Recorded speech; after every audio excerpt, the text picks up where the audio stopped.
So at this time, Sam is actually going to be reading for Jackie. So we love you, Jackie. I know she couldn't be here with us today. Jackie. So thank you very much, Sam, for reading for her. Oh, my pleasure. Hope you're feeling better, Jackie. Whichever camera it's in. So this is titled Joseph, the Hated Brother. Have you ever wondered what it would be like to have Joseph for a little brother? Everything you start to do, here comes that little brother who is going to tell you how to do it better. To be honest, it probably was a little annoying at times. The brothers had tolerated him for a long time, but when he showed up in their camp wearing a coat of many colors given to him by his father and proclaiming that, "Dad sent me to make sure you were doing what you were supposed to do and see what was taking so long," it may have come across that he was the favorite son and a know-it-all. They were probably angry at Joseph and their dad for sending him. A little jealousy had entered the camp. I honestly think it had been brewing for a long time. Well, the hatred and anger escalated, and the brothers devised a plan to make their father believe that Joseph was dead. They killed an animal, put its blood on Joseph's coat of many colors, proof of his death, and sold him to the Arabs. Finally, they felt free from this annoying little boy and his wild stories. What could go wrong? Something here disturbed me. The older brothers had no respect for their father and how such disturbing news would affect him. Here is something for us to ponder. How do our words affect others?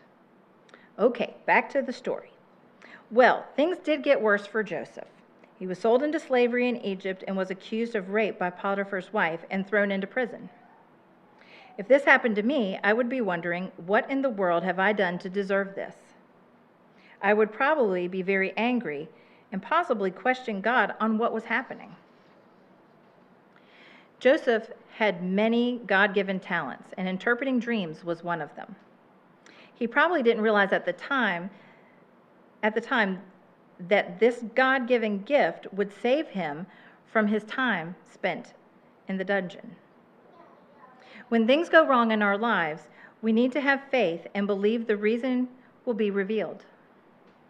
I was listening to a rabbi this week, and he made a statement that stuck with me. He said, "We can't figure out the future, but if we wait on the Lord, we will see it later." He said we all have a journey to take. Joseph did his part and was freed from the dungeon after 10 years. My question to you and myself is, how much effort do we put into the uncomfortable things that happen in our lives? Do we leave things to God, or do we try to figure things out on our own? Sometimes God talks to us directly. Sometimes he dresses himself up in other people, and sometimes it seems that he is nowhere to be found. Our lives have many chapters, and there are ups and downs. We need to take responsibility for our actions and seek God for the answers. As a final thought, as we walk through this life, we will go through many uncomfortable circumstances. Hurt, physical and mental pain, and uncertainty. How do we address them? God reveals himself in many ways. He speaks directly to us in our quiet times of Bible reading and prayer. He dresses himself up in other people. He speaks through the words in our Bible. I will leave you with this. Know that whatever you are going through, that God knows and he loves you. Keep praying. Keep digging deeper in his word. And listen to that small, sweet voice that he sometimes whispers in our ear. Remember Joseph and his trials and tribulations and how God brought him out of the pit and put him in a place of honor. Shabbat Shalom.